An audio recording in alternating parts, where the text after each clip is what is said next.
Hey Management 3401, welcome to your next class.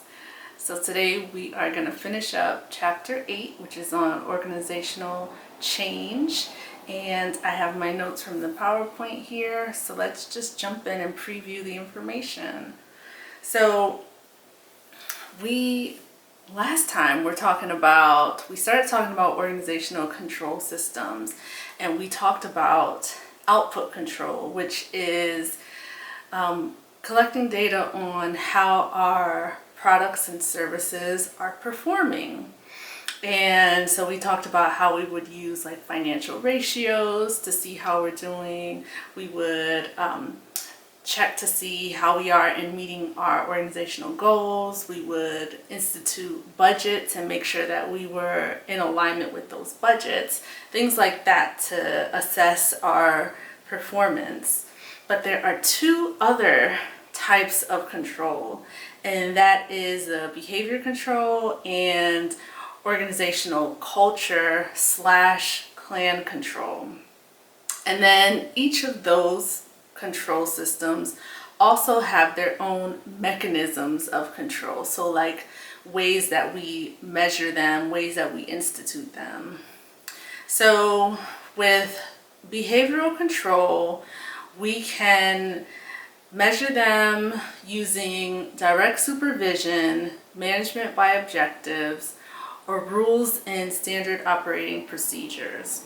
So direct supervision is exactly what it sounds like. It is a manager supervising, watching over an employee to make sure that the employee is engaging in actions that are in alignment with the organization's overall goals.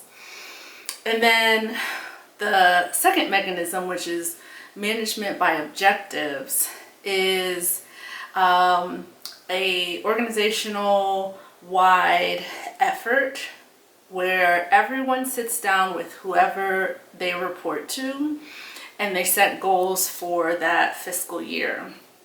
And so it's a collective, collaborative process where the employee and the manager are agreeing on what goals work for them and what's feasible.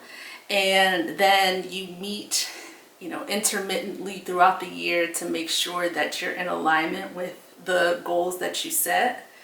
And then rules are exactly what they sound like. It's setting rules for your employees, because with behavior control, we're trying to make sure that our employees and our managers are behaving in ways that are in alignment with organizational goals. They're behaving in ways that brings the overall organization closer to goals. So we set rules such as here's how you earn vacation days, or here's the dress code, or here's what happens if you don't show up to work or don't show up on time. Strict rules. We're implementing rules in accordance to the goals that we want to achieve. And then, so organizational culture is another control system, actually, and it is a more indirect way of controlling how our employees and our managers behave. And so the mechanisms we use to enforce organizational culture are values, norms, and socialization. So in the PowerPoint, I included a video about Zappos, which is an organization that's known for its strong corporate culture.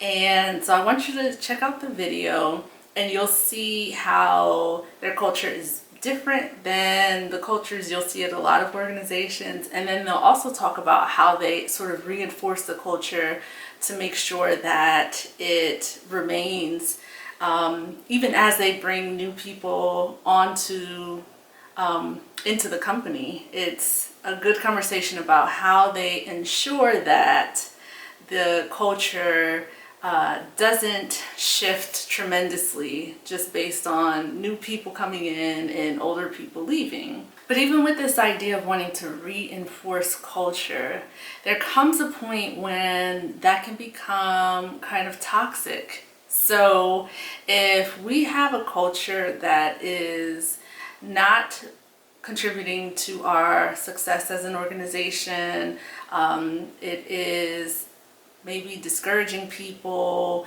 it's leaving people feeling overwhelmed, or like the goals are too far-fetched and unachievable, and so people feel discouraged, then that's a culture that needs to change. And not just because our employees are not responding positively to the culture, but sometimes cultures need to change based on what's happening outside of the firm. So as things shift around the firm in the environment, maybe trends are different, maybe there are things going on with the competitors, we constantly need to assess whether our culture makes sense. We don't want to become so deeply ingrained in our culture that it actually becomes a barrier to our success. So organizational culture, a strong organizational culture, ultimately contributes to clan control, which is when our strong values and our norms ends up dictating our behavior. And so I went to a school, I got my PhD at Texas A&M, that is known for its strong culture. And even though I've graduated years ago, I still always remember that an Aggie does not lie, cheat, or steal, nor tolerate those who do. That was an effort to engage in clan control, because every student who went to Texas A&M knows that. And so this was just a norm set for us. This is how we're expected to behave, and deviating from that was unacceptable.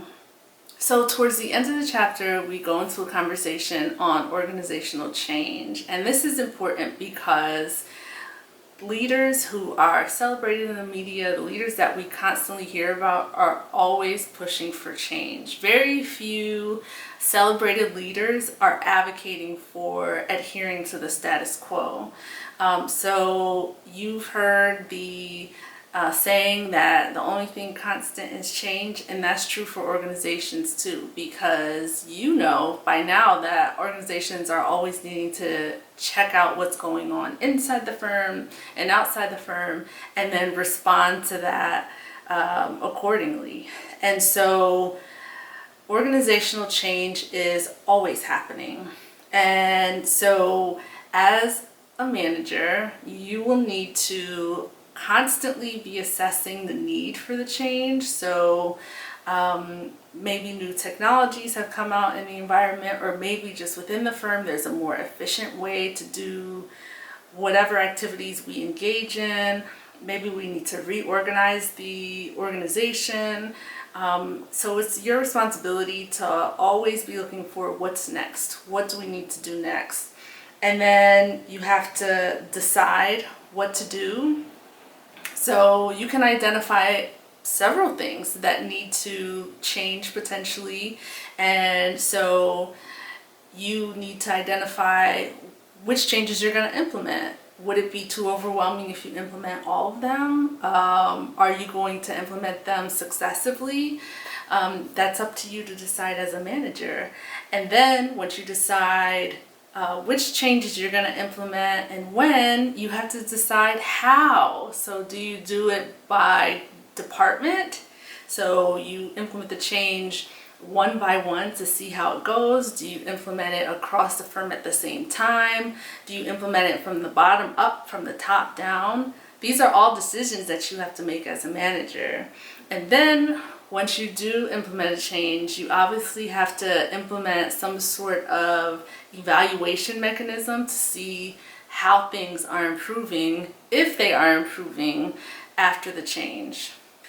So a big chunk of this chapter was about controlling behavior of the employees and managers of the firm. And we learned that one way to control the behavior was through organizational culture.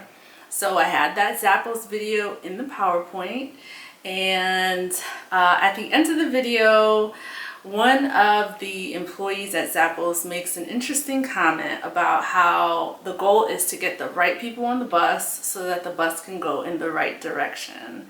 And so it's basically saying we want to get people who are aligned with our culture into our company so that we can continue on the path that we're heading. And so I want you to think about this idea of joining companies whose culture you align with, because not every individual matches and meshes with every organizational culture. But have you ever sat and thought about what culture would work for you? What does your ideal culture look like?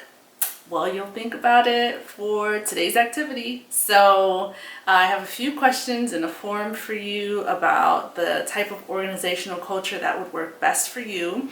And I want you to reflect and just be clear on where you stand so that when you're interviewing with companies, you know what you're looking for and what questions to ask in order to identify whether what they're offering matches with what you need. All right, so that's it for today's class, and I'll see you next time.